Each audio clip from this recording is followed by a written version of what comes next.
안녕하세요. 톡톡 코인365 모카골드 경제연구소의 김희성입니다. 오늘 시청자 여러분들께 소개해드릴 코인은 바로 제로엑스라는 코인인데요. 우리에게 익숙한 코인은 아니라는 생각이 듭니다. 그래서 제목에서 보시다시피 이 제로엑스 프로토콜이라는 이제 이름으로 좀 준비를 해봤는데, 프로토콜이라고 하는 것은 우리가 컴퓨터 사이에 있어서의 주고받는 어떤 약속의 어떤 하나라고 이제 생각을 해주시면 좋을 것 같은데, 기본적으로 이제 알트코인들이 이제 추구하고자 하는 바가 기존에 있던 1세대와 2세대의 어떤 코인들의 단점들을 보완하고 만들어지는 것이기 때문에 이제 이 토큰이 이제 만들어지게 된 어떤 배경에 대해서 함께 살펴보도록 하겠습니다. 먼저 들어가기 앞서서 코인마켓캡에서 이제 이 제로엑스 코인을 검색을 해보게 되면 시가총액 기준으로 31위를 차지하고 있는 것을 볼 수가 있습니다. 그래서 시가총액에서 살펴보면 4억 8천만 달러로 우리 돈 5천억 원에 이제 해당하는 코인인데요. 우리에게 익숙한 비트코인 골드라던가 스팀이라고 하는 코인 사이에 위치해 있는 것을 볼 수가 있습니다. 이 제로엑스 토큰 같은 경우는 이더리움을 기반으로 하고 있는 토큰으로서 기존의 이제 코인과 토큰의 차이점에 대해서 설명을 해드렸었는데, 대부분의 이제 토큰들은 이더리움을 기반으로 많이 만들어지고 있다라고 말씀을 드렸었습니다. 그래서 이더리움을 기반으로 하고 있는 다양한 토큰들 중에서 12위를 차지하고 있음을 알 수가 있습니다.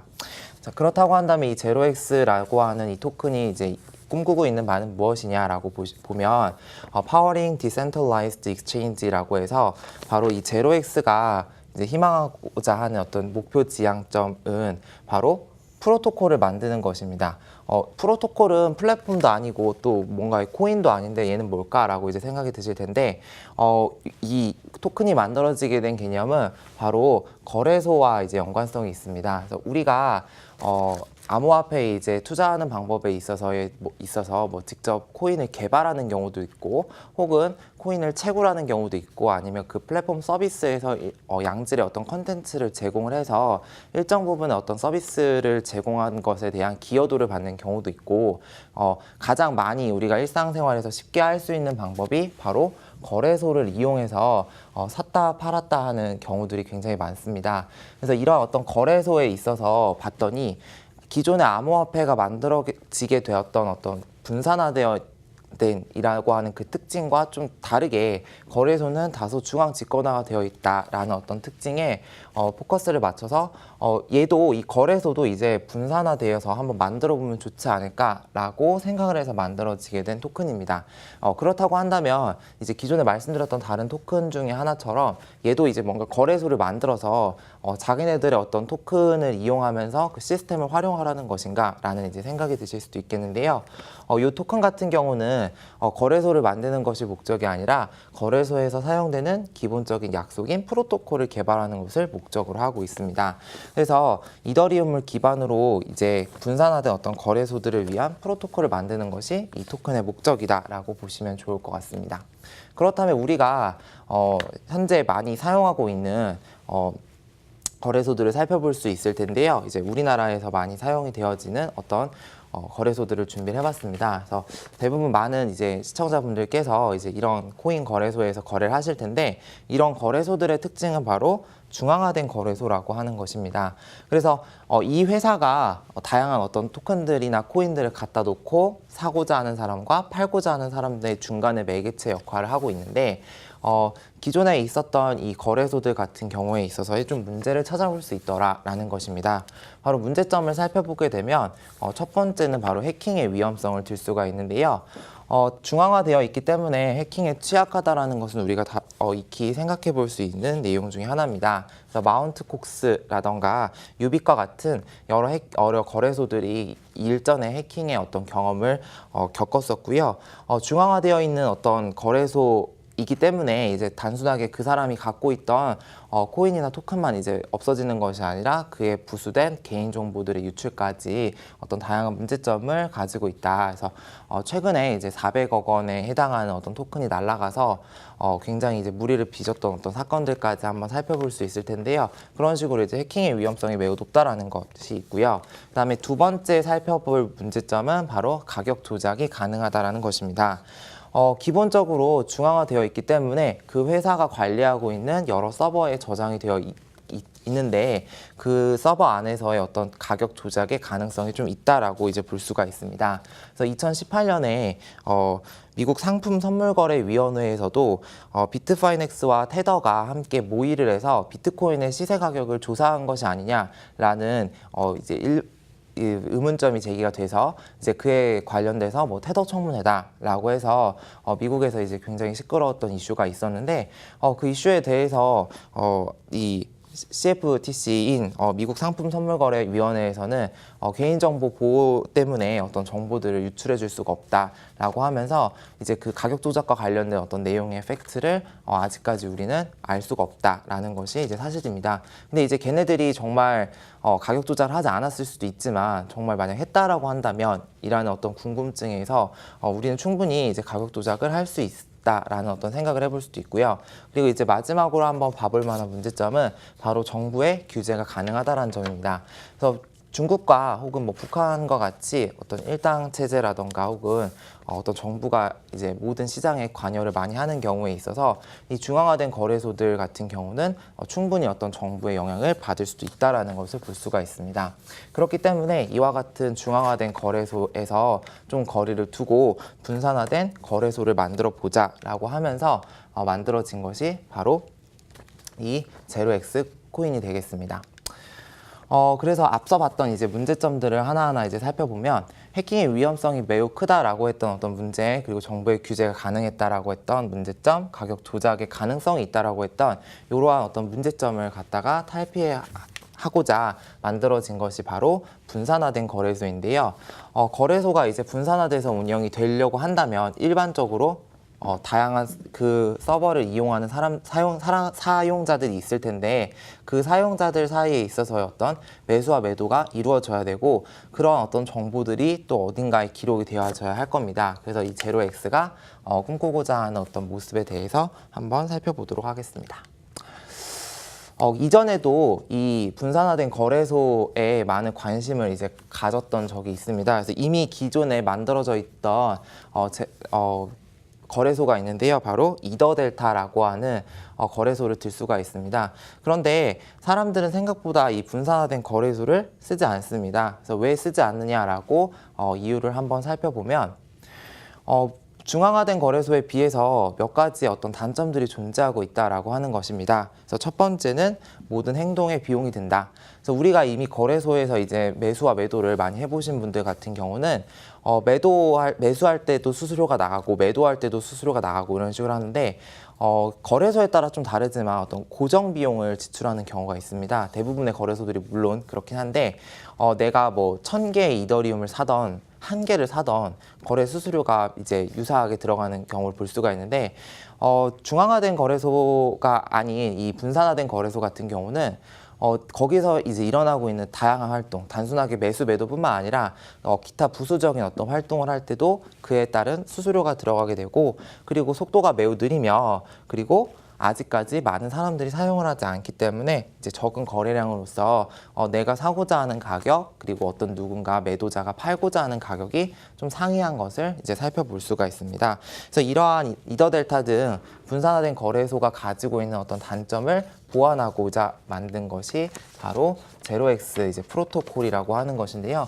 얘네들은 이제 거래소를 만드는 것이 아니라 이 비트코인을 비롯한 여러 이제 암호화폐들이 거래를 하는 데 있어서의 분산화된 거래소들이 등장할 수 있도록 근데 그 등장하는 거래소들은 다양할 수 있으나 걔네들이 바로 제로엑스 프로토콜을 이용해서 그 환경 안에서 만들어지게 이제 하는 것이 목표다라고 보시면 좋을 것 같습니다. 그래서 제로엑스 프로토콜이 이제 이러한 어떤 시스템을 가능하도록 하는 것이 바로 두 가지의 어떤 그 시스템으로 이제 움직이는데요. 첫 번째가 바로 오프체인이라고 하는 시스템과 두 번째가 릴레이어라고 하는 특징들을 좀 살펴볼 수가 있습니다. 그래서 제로엑스 프로토콜 같은 경우는 이 오프체인을 통해서 기존에 가지고 있었던 어떤 분산화된 거래소의 문제점을 해결할 수가 있는데요. 오프체인에 대한 설명을 이제 그림으로 도식화를 해보았습니다. 그래서 기본적으로 이제 체인에 다 묶여 있기 때문에 이제 어떤 내용이 누가 사고자 한다, 누가 팔고자 한다는 내용이 각각의 막 체인에 기록이 되기 때문에 그 기록 시간이 굉장히 오래 걸리고 그렇기 때문에 시간도 오래 걸리고 또 동시에 사람들이 잘 이용을 하지 않았는데 이 오프체인을 통해서 중간에 이제 아예 그 연결돼 있는 연결고리 사이에서 끊은 다음에 이제 중간에 누가 얼마에 걸고 누가 얼마에 팔고 이런 것들이 막 정해져서 아 정말 누가 얼마에 샀다 누가 얼마에 팔았다 라고 하는 그 마지막에 어떤 결과치와 같은 그 사실만을 이제 온체인 연결을 시켜가지고 거기에 데이터를 기록하는 방식이다 라고 생각을 하시면 좋을 것 같습니다. 그래서 기존에 계속해서 온체인의 방식에서 이루어지고 있었던 어떤 거래소들의 모습이라고 한다면 이 제로엑스 프로토콜 같은 경우는 속도의 향상성과 그것들로 기반해서 많은 사람들이 이제 활용을 할 수 있도록 이 오프체인을 이제 이용한다라고 보시면 좋을 것 같습니다. 네. 그래서 이제 오프체인이 이제 오더가 어떻게 이루어지고 있는지에 대해서 이제 도식화해 놓은 그림을 보면서 다시 한번 설명드리도록 하겠습니다. 먼저 이제 일반적으로 우리가 매수와 매도를 한다라고 한다면 뭐 원화를 갖다가 코인으로 바꾼다라거나 혹은 코인과 코인끼리 어떤 교환을 이루게 되는데 이 교환하고자 하는 계좌를 갖다가 이 지금 아직 만들어지지 않은 이 제로엑스 프로토콜을 이용한 분산화된 어떤 거래소에서 이 계좌가 이용할 수 있도록 승인을 합니다.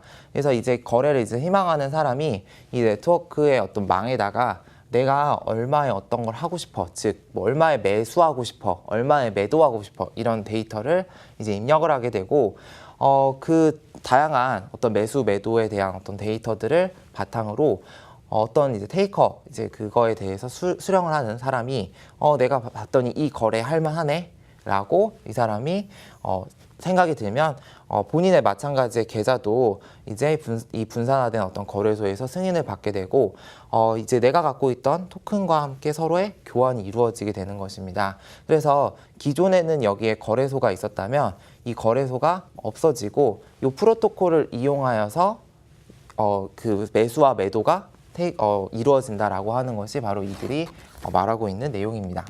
그래서 앞서서 이제 설명해드렸던 이제 오프체인에 대한 내용은 좀 이해가 되셨을 것 같고요. 릴레이어에 대한 내용들을 좀 설명을 드리려고 하는데 이 릴레이어는 중개인이라고 생각을 하시면 좋을 것 같습니다. 그래서 아까 보셨을 때 이 메이커가 뭐 매수를 할 수도 있고 매도를 할 수도 있는데 만약에 뭐 메이커가 누군가는 뭐 1.0에 매수를 하고 싶고 누군가는 뭐 3.0원에 매도를 하고 싶다 이런 식으로 매수가가 다 다를 수가 있습니다. 근데 사람들을 봤더니만 실제로 이제 매도를 하고자 하는 사람은 뭐 1.0이 있는 사람들이 더 많다라고 한다면 이 사람한테 뭔가 기회를 주는 게 더 맞겠죠. 그래서 다양한 어떤 메이커들 사이에 있어서 누구한테 주는 것이 딱 맞다라고 그걸 결정해 주는 사람이 바로 릴레이어입니다. 그래서 그 중개인까지 이제 연결을 함으로써 이 제로엑스 프로토콜 상에서 빠르게 그리고 기존에 있었던 중앙화된 어떤 거래소들을 탈피하면서 이제 우리가 암호화폐를 매수하고 매도할 수 있다라는 내용을 알 수가 있습니다. 그래서 이 제로엑스 프로토콜을 사용하는 이제 분산화된 거래소에서는 이제 공동의 풀을 마련을 할 수가 있는데요. 이 공동의 풀이라고 하는 것은 예를 들어서 정말 이제 돈이 많은 부자가 오늘 10,000개의 이더리움을 사고자 예를 들어서 10,000개 이더리움을 10만 개의 이더리움을 사고자 합니다. 맞나요? 10,000개가? 100, 1000만 10만 개네요. 네, 10만 개 이더리움을 이제 사려고 합니다. 그러면 이제 10만 개 이더리움을 사려고 거래소에 이렇게 딱 들어가 보면 살 수 있는 거래소가 거의 없습니다. 왜냐하면 파는 사람들이 그만큼의 어떤 양을 가지고 있지 않을 수 있기 때문에 이제 그 경우에 있어서는 이 제로엑스 프로토콜 상에 있는 여러 분산화된 거래소에서 요 많은 양의 이더리움 같은 경우를 갖다 매수를 한번 해버릴 수가 있다. 그것이 바로 공동의 풀이라고 얘기를 하고 이 제로엑스 프로토콜에서 이끌고 있는 특징 중에 하나라고 살펴볼 수가 있습니다.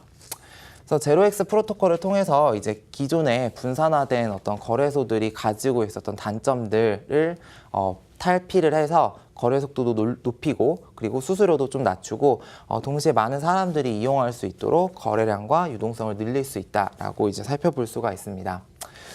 그렇다고 한다면 과연 이 제로엑스 프로토콜 이 토큰에 좀 관심을 가질 필요성이 있지 않냐라고 이제 생각이 드실 텐데요. 앞으로 이제 분산화된 거래소들이 점점 더 많은 개발이 되어진다라고 하는 것은 이제 사실이긴 합니다. 그런데 이 제로엑스 프로토콜을 기반으로 이제 할지는 좀 미지수인데요. 제로엑스 프로토콜의 이 코인 같은 경우는 이더리움을 기반으로 하고 있기 때문에 이 프로토콜을 기반으로 한 거래소에서는 이더리움만 거래가 됩니다. 그래서 우리가 이제 알고 있는 다양한 코인들의 거래가 이루어지지 않기 때문에 그것이 좀 큰 단점으로 이제 걸리고요. 앞으로 이제 이 제로엑스 프로토콜이 좀 더 개발을 해 나가면서 다양한 코인들의 어떤 거래가 가능해진다라고 한다면 이 코인의 어떤 가치가 더 높아질 것이라고 생각이 듭니다. 그래서 오늘 소개해드렸던 코인은 바로 제로엑스 프로토콜이었고요. 다음 시간에 더 좋은 코인으로 찾아뵙겠습니다. 감사합니다.